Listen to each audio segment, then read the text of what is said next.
Okay, isang mapagpalang araw uli sa ating lahat mga kapatid. Muli nating pag-aralan ang salita ng Panginoon. So nasa episode 21 na po tayo at medyo mahaba-haba na rin yung ating ginagawang series. So last meeting pinag-aralan natin na nilikha tayo ng Diyos ayon sa kanyang larawan, ayon sa kanyang wangis. At ang ibig sabihin pala nung kalarawan na yun ay sa kanyang kabanalan at katwiran.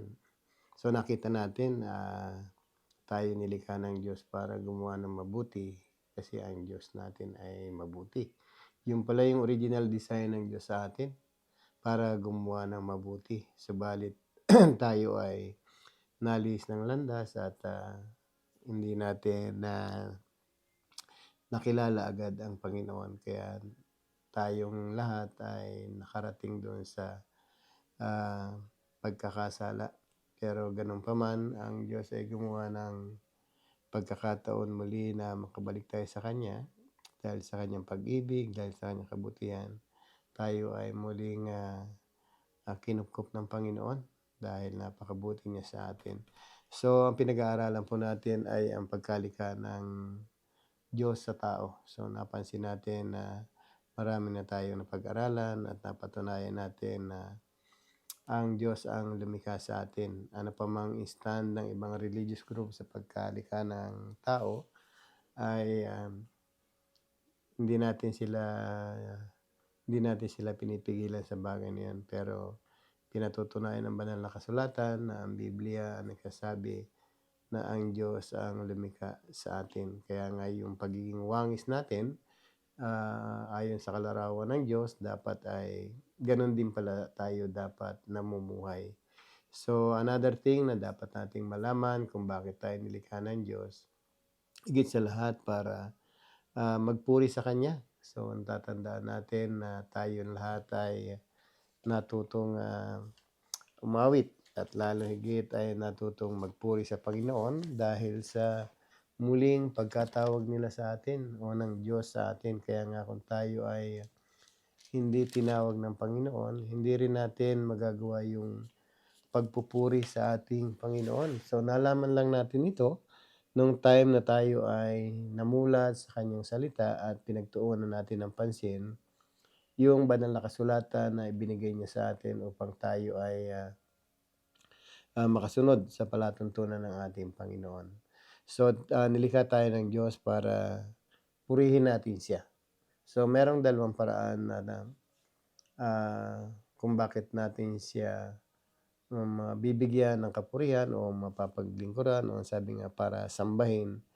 So merong dalawang paraan dahil nagpakilala ang Diyos sa dalawang pagkakataon. Una, sa kanyang mga nilikha. Kung tayo po ay hindi nakarinig ng salita ng Diyos at hindi tayo inabot, ang mga tao po ay may dapat tungkulin sa Diyos na siyang lumikha sa atin na dapat nilang gawin. So sa Romans chapter 1 verse 18 to 20 babasahin ko po dito. Ang sabi, nahayag mula sa langit ang puot ng Diyos laban sa lahat ng kalapastanganan at kasamaan ng taong sumisiil sa katotohanan sa pamamagitan ng kasamaan. Ang maaring malaman tungkol sa Diyos ay maliwanag. Yamang inihayag mula pa ng likhain ang sanlibutan. Ang kalikasang di nakikita, ang kanyang walang hanggang kapangyarihan at pagka-Diyos ay maliwanag na inihayag ng mga bagay na ginawa niya, kaya wala silang maidadahilan. Kahit nakilala nila ang Diyos, siya'y hindi pinarangalan bilang Diyos ni pinasalamatan man. Sa halip, naghaka-haka sila ng mga bagay na walang kabuluhan at nadimlan ang kanilang mga hangal na pag-iisip. So yun po yung rason kung bakit tayo ay naging madilim ang ating pag-iisip o nadimlan ang ating pag-iisip at naghahaka-haka ng mga bagay na walang kabuluhan. Dahil hindi natin na-appreciate yung pagkalikha ng Diyos sa lahat ng bagay at hindi natin siya nakilala bilang isang lumikha ng lahat ng bagay. Kaya nga sa pamamagitan ng kanyang nilikha, nagpapakilala siya bilang isang Diyos. Tulad ng mga nakikita natin, ang tubig, ang araw, ang buwan, ang mga bundok, ang mga halaman, hayop. So makikita natin na walang ibang puwedeng lumikha ng gano'ng bagay. Imaginin natin ang mga bagay na kinreate ng Diyos at sa pamamagitan ng mga bagay na imposibleng magawa ng tao, marami pa ring tao ang hindi naniniwala sa Kanya.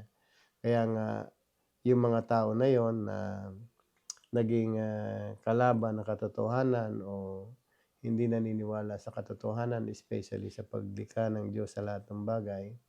So, ito yung naging dahilan kung bakit tayo ay parurusahan ng Diyos. Kaya nga ang sabi, nahayag mula sa langit ang puot ng Diyos laban sa lahat ng kalapastanganan at kasamaan ng mga taong sumisil sa katotohanan sa pamamagitan ng kanilang kasamaan. So, yung pagiging ang magiging parusa ng Diyos, yung puot na nagmumula sa langit. So, sa halip na tayo ay magpasalamat at bigyang karangalan ang Diyos na siyang lumikha sa atin, ay hindi natin ito nagawa. Sa halip naghaka-haka tayo ng mga bagay na hindi totoo. Kaya nga sa pamamagitan ng mga salita ng Diyos, napansin natin na posible palang kalugdan ng Diyos ang isang tao kung siya ay hindi man siya nakarinig ng salita ng Diyos. Kung makikilala niya ang Diyos sa pamamagitan ng creation, magpapasalamat siya at higit sa lahat magbibigay siya ng karangalan. Kaya nga yung pagpupuri natin sa Diyos ay mahalaga. Isang pagkilala ito sa isang creator o isang pagbibigay paggalang natin doon sa lumikha ng lahat ng bagay. Para bang kung titingnan natin, kung tayo ay ang may-ari ng bahay and then may pumasok sa tahanan natin ng lahat ng mga nasa loob ng bahay ay hindi nila kinilala na sa'yo, para bang nilalapastangan din natin yung may-ari ng tahanang pinasok natin. Kung ano-ano lang ginawa natin doon sa loob ng bahay. Kaya ganito rin sa atin, kung ang Diyos ay mapupuot sa atin, ang dahilan ay dahil hindi natin siya kinilala na siyang lumikha ng lahat ng bagay. Kaya nga ang resulta ng pagkilala natin sa Diyos na lumikha ng lahat ng bagay ay pagsamba, pagpupuri at pagsasalamat. Kaya nga sa atin, kung tayo nilikha ng Diyos, may purpose pala ang Diyos sa atin para siya ay pasalamatan, sambahin, at lalo higit bigyan siya ng kapurihan. Kaya nga anuman ang nakikita natin sa pamamagitan ng ating mga mata, makikilala natin ang Diyos sa pamamagitan ng mga yan. Lalo higit yung mga, imagine natin yung puno. Wala naman nagtatanim. Bakit mayroong mga puno na napakaganda na nagiging benefit sa atin? Bakit yung Niagara Falls, ang lakas-lakas ng current ng daloy ng tubig? Bakit yung pinaglalagyan nito hindi napupuno at bakit hindi nauubos yung pinagmumulan nito? Di ba? Bakit ang araw hanggang ngayon mainit at walang taong makakahawak nito para painitin ito? Ay yung mga hangin na hindi natin nakikita pero nagagamit natin para tayong mabuhay. So, bakit sila naandyan? So, nandiyan pala sila para papurihan natin ang Panginoon o sambahin natin ang Panginoon. Kaya nga sa atin, kung tayo nakakalimot, may paalala ang Diyos sa atin eh. Sabi nga ng Panginoon sa kanyang salita, sabi sa Biblia, ito yung pangalawang pagkakataon na makikilala natin ang Diyos. Una sa creation, pangalawa sa kanyang special revelation, yung salita niya. Sabi sa Ecclesiastes kasi, alalahanin mo siya bago manumbalik sa alabok ang iyong katawang lupa at ang ating hininga magbalik sa Diyos na magbigay nito. Kaya nga sa atin, paalala ito sa atin ng ating Panginoon kung bakit kailangan natin siyang alalahanin. Kasi merong pagbabalik ng ating katawang lupa sa alabok at merong pagbabalik ng ating hininga sa Diyos na nagbigay nito. Ibig sabihin, meron tayong isusulit sa Diyos. Ano man ang ginawa natin dito sa lupa, naging masama man yan o mabuti, ihahayag natin ito sa Kanya.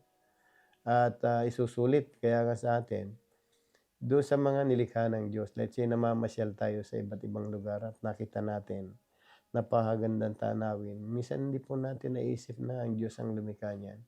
Sa sobrang excited natin, sabi ang ganda naman ng mga ito. Hindi natin nakikita kung sino yung gumawa.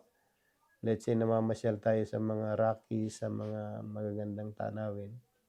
Then hindi natin nakikilala ang Diyos. Ang na-appreciate natin ay yung lugar kung saan nakikita natin yung dako na yon na napakaganda. Kaya nga sa atin, isang reminder sa atin na sabi ng Panginoon, lalahanin mo siya bago manumbalik sa lupa ang iyong katawang lupa. Ibig sabihin, bago tayo mawala sa sanlibutan ito, alalahanin natin siya na siya ang lumikha ng lahat ng bagay, kahit tayo sa atin. Kaya nga kung tayo ay nagmamataas sa Diyos, hindi natin siya kinikilala o wala tayong panahon para pasalamatan man lang o purihin at sambahin ang Panginoon. So minsan mag-isip-isip din tayo, baka hindi natin alam kung ano yung mga kahinatnan natin. Baka tayo'y umaasa lang sa pangako ng mga tao na magsimba ka lang, okay na, magdasal ka lang, okay na.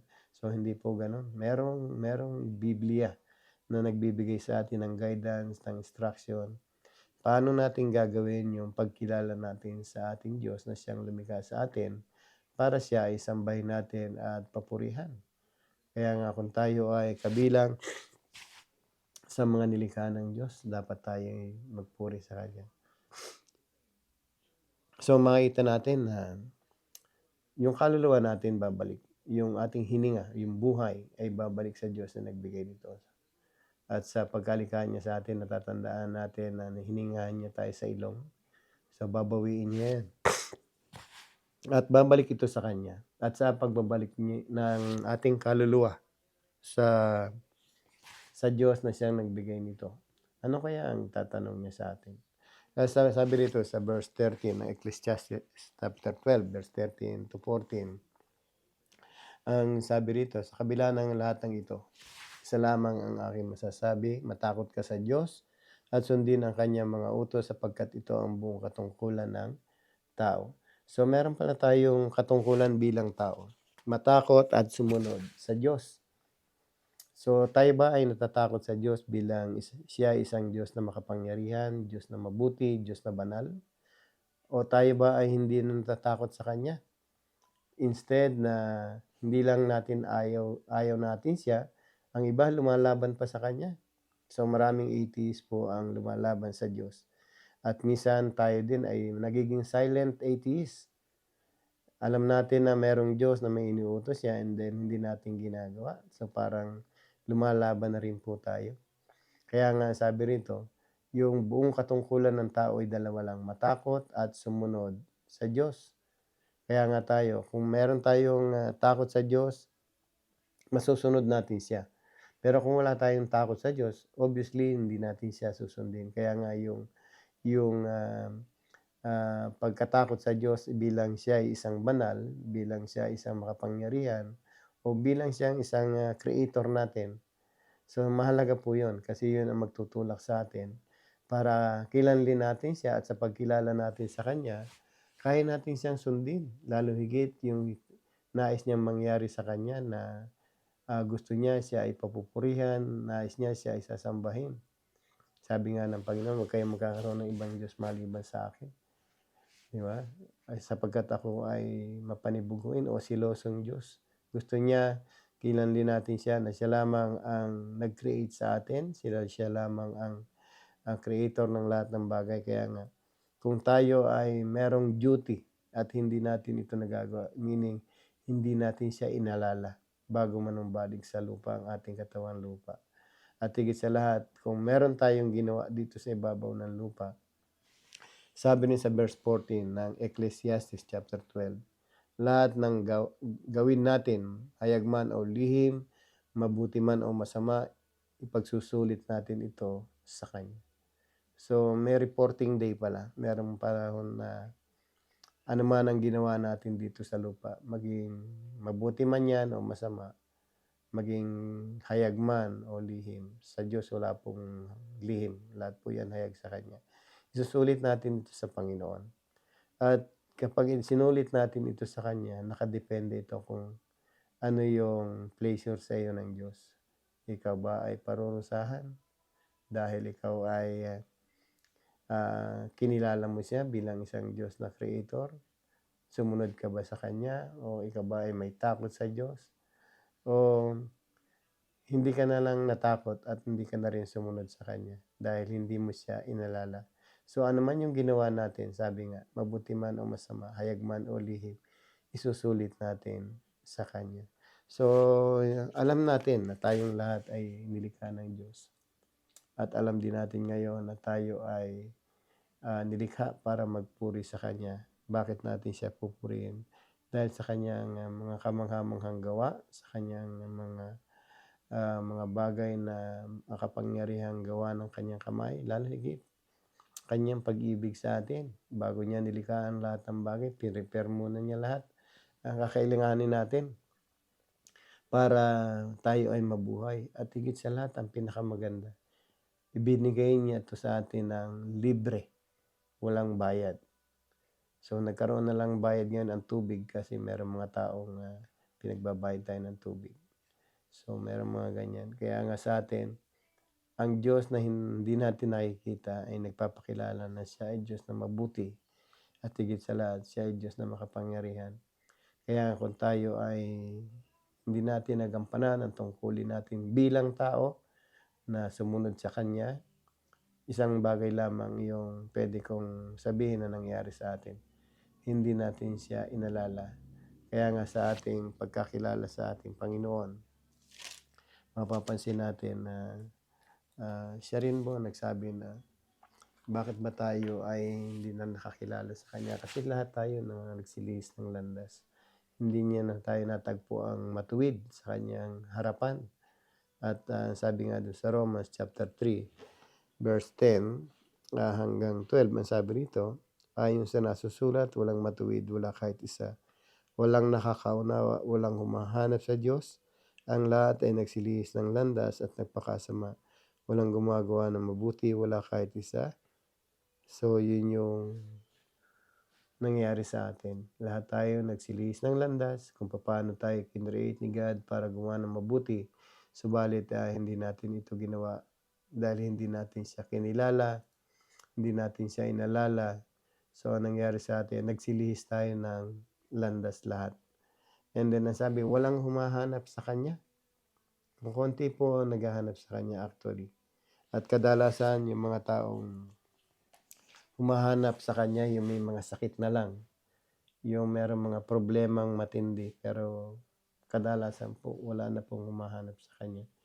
Not unless na lang na-introduce mo siya sa tao bago siya makakilala sa Panginoon. Sa panahon natin ngayon, marami na pong tao na hindi nila hinahanap ang Panginoon, tinatanggihan pa nila. Minsan nakaranas din po kami ng rejection. Marami na po kaming inalok para makilala ang pag-aaral ng salita ng Diyos, para makilala nila ang Diyos na lumikha sa Kanya at nagpala sa Kanya. Pero mas marami pong rejection dahil sa panahon na ito nakikita natin na lahat ay nagpakasama, lahat ay nagsiligaw ng landas at wala nang gumagawa ng mabuti. So mahihirapan na rin po ang Diyos sa mga tao minsan para siya ay sambahin. Kaya nga kung walang katulad natin na nagpapaalala sa tao, nagpapakilala sa Diyos na dapat siyang sambahin ng mga tao, merong nagpapatotoo tungkol sa kanyang mga ginawa. So darating po ang panahon na talagang mauubos na yung magpapakilala sa Diyos. Kaya nga sa atin, kung kayo nakikinig ngayon at hindi kayo matututo at matapos nyo marinig yung salita ng Panginoon, kawawa yung mga second generation after us o yung mga third generation natin. Darating kasi ang panahon na kukunti na yung mga ngaral, especially sa panahon natin ngayon, mga endangered species na. Dati pag pumasok kayo sa seminary, puno. Kulang yung upuan. Ngayon po ay kukunti na yung nag-aaral. Ibig sabihin, kukunti na yung makakaalam kung sino ang Diyos. Kukunti na rin kung ano yung katotohanan. Kukunti na rin yung magpapakilala sa ating Panginoon. Kaya nga sa ganitong pagkakataon ay inihikayat kong bawat sa atin na ano man ang ating naririnig sa oras na ito, sabayan niyo ng pagbabasa at, mag-take note po kayo baka darating ang panahon may magtanong din sa inyo, "Sino ba ang Diyos?" Hindi natin siya maipakilala. So, gano'n din kaya nga sa atin kung tayo ay nilikha ng Diyos, meron tayong obligasyon na sumunod sa Kanya. Alalahanin siya, matakot sa Kanya, sambahin siya at bigyan siya ng karangalan. Sabi po sa awit 150, 1 to 5, sa 100, 1 to 5, sabi po rito, "Umawit sa kagalakan ang lahat ng bansa." So, mapapansin natin ay ang sulat ni David ay dapat tayo ay umawit sa kagalakan. Si Yahweh ay papurihan at paglingkurang kusa, lumapit sa presensya niya at umaawit ng maituwa. So, tayo ay magagalak dahil meron tayong isang Diyos na mabuti. Isang Diyos na nakakaalam ng lahat ng bagay. Isang Diyos na nagpo-provide ng lahat ng bagay. Kaya nga sa atin, kung tayo binigyan ng Diyos ng pagkakataon na buhay, isang gawain natin na siya ay papurihan. So maraming bagay na pwede mong ipagpasalamat sa Panginoon. Yung especially yung everyday na buhay ka, sa umaga pa lang, papurihan mo na siya. At bigyan natin siya ng acknowledgement, i-acknowledge natin siya lagi sa buhay natin. Sabi nga rito, si Yahweh papurihan, paglingkurang kusa, lumapit sa presensya niya at umawit na may tuwa. O si Yahweh ating Diyos, ito ang dapat malaman. Tayong lahat na nilalang, tayo'y bayan niya kabilang sa kanyang kawan. Pumasok sa kanyang templo na ang puso'y nagdiriwang, umaawit, nagpupuri sa loob ng dakong banal. Purihin ang ngalan niya at siya'y pasalamatan. Napakabuti ni Yahweh, ang pag-ibig niya walang hanggan at ang pag-ibig niya tunay, laging tapat, kailanman. So ito yung Diyos natin. Siya isang tapat, kailanman. Yung tapat na salita, yung word na tapat, sa Kanya lang ito nakalapat. Sa Kanya lang ito nakaangkop. Tayo po hindi tayo tapat. Semi lang tayo. Pero ang Diyos, pagbalik-baliktarin mo man ang panahon, tapat pa rin siya. At yung word na tapat, pag binasa niyo pabalik, tapat pa rin. Kaya nga kung bakit tayo magpupuri, bakit tayo magpapasalamat, bakit tayo magagalak? Kasi meron po tayong Diyos na tapat. At ang pag-ibig niya sa atin ay tapat din. Kaya nga kung tayo ay nakakalimot, so alalahanin natin minsan, isipin natin minsan, bakit lahat ng bagay na nagmula sa Panginoon ay walang bayad? Dahil mahal niya tayo. Meron niyang kwento tungkol sa isang mayaman na hindi nakakilala sa Panginoon. Nagkaroon siya ng sakit, na-confine siya ng isang linggo o ilang linggo sa ospital. Isa siyang bilyonaryo, kung titingnan natin. At sa loob ng ilang linggo na siya ay nasa ospital, gumamit siya ng oxygen. At yung oxygen na ginamit niya araw-araw, nung siya nagkaroon ng bill, so umabot ito na mahigit, wala pa namang $100,000, pero yung stay niya sa hospital, gamit niya na equipment, lalo yung oxygen, napaluha siya sa kanyang bill.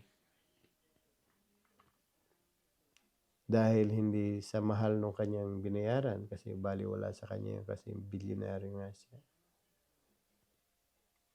Napaluha siya dahil ganun pala kamahal yung oxygen na ibinibigay ng Diyos sa mahabang panahon sa kanya. Nabuhay siya ng more than 70 years na libre yung kanyang oxygen. And then siya nagkasakit ng 2 weeks, nagkaroon siya ng bill na $100,000. So, naluha siya dahil naalala niya ang Diyos na mabuti, na nagbibigay sa atin ng walang bayad. Hindi ko alam kung magkano isang tangke ng oxygen, pero kung ilan naubos niya. Pero ang maganda rito, nakilala niya yung Diyos. Gaano ka importante yung mga libreng binibigay niya sa atin. Especially yung oxygen na siya rin naman ang gumawa para tayo ay mabuhay. So, nabuhay pa ng ilang panahon, tumatanda na ito, yung pasyente na ito. Pero bago siya namatay, nakakilala siya sa Panginoon dahil doon sa kanyang binayarang bill. Dahil doon sa oxygen. Hindi ko alam kung totoo yung istorya na ito, pero narinig ko lang din ito. Pero napakagandang isipin. Kailangan ko bang magkasakit para makilala mo siya at purihin siya? Kailangan po bang dumating sa point na gagastos ka ng malaki sa iyong karamdaman para maalala mo na meron siyang libreng binibigay sa iyo everyday para ka lang mabuhay, para maalala mo siya? Kaya kung tayo ay hindi pa nakakilala sa Panginoon at hindi tayo hindi mo binigyan ng pagkakataon ng Diyos na siya ay purihin at sambahin. So, nakakalungkot isipin minsan na tayo ay hindi lamang nagmamalaki sa Diyos, kundi lumalaban pa tayo sa Diyos. Sabi nga ng Panginoon sa kanyang salita, lalo dito sa awit. Sabi sa 150 verse 6, let everything that has breath praise the Lord. So, lahat ng nilalang na may hininga, purihin ang Panginoon. So, hindi ka lamang ordinaryong nilalang. Isa kang espesyal na nilalang. Tayo yung masterpiece ng Diyos. Tayo yung pinagtuunan niya ng pansin, ng panahon. Tayo yung kanyang binigyan niya ng effort para tayo ay hubugin at lalangin katulad ng pagka-itsura natin. Isa kang nilalang na buhay, kaya nga ang sabi ng banal na kasulatan, lahat ng nilikhang may hininga, purihin at sambahin ng Panginoon. Tayo ba minsan ay naisip natin na kailangan kong magpuri sa Panginoon? Naisip ba natin na kailangan ko ba siyang sambahin? Kaya nga bilang kapatid niyo sa Panginoon, isang paalala ito sa atin. Kasi kung hindi ka magpupuri sa Panginoon bilang tao, tandaan natin, ang Diyos kahit walang tao, Diyos pa rin siya. Pero tayong mga tao, kung wala tayong Diyos, ano kaya mangyayari sa atin? Kaya nga mga kapatid, dapat malaman mo kung bakit ka naging tao. Isa na itong kailangan natin siyang sambahin. Sambahin mo ang lumikha sa iyo, purihin mo yung lumikha sa iyo, alalahanin mo yung lumikha sa iyo, at higit sa lahat, pasalamatan mo yung lumikha sa iyo. So, tayong lahat ay nakapokus sa hanap buhay. Tayong lahat ay nakatuon doon sa mga mahal sa buhay. Mga bagay na kakailanganin sa buhay. Pero minsan hindi natin binigyan ng pansin yung nagbibigay sa atin ng buhay.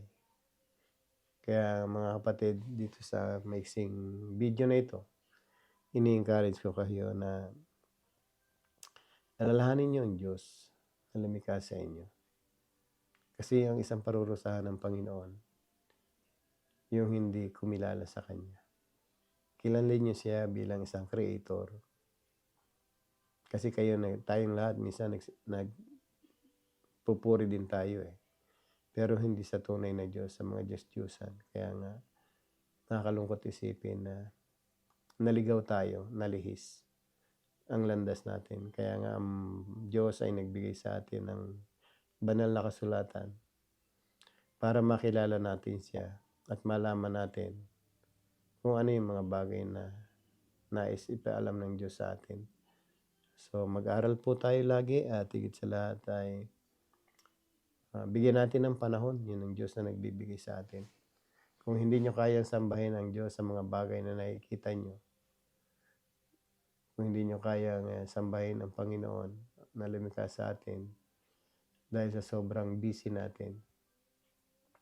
So siguro kahit sa oras ng pamamahinga, pikit natin ang mata natin. Bakit ako buhay? Tanungin natin ang sarili natin. Bakit ako may lakas para bukas? Bakit ako humihinga sa oras na ito? Bakit meron akong nalalakarang lupa? Merong araw na nagpapainit sa akin. May ulan na dumidinig sa halaman para may makain tayo. So, minsan isipin din natin, kahit anong trabaho mo kung wala kang pagtatrabahuan, kung wala kang buhay, useless tayong lahat.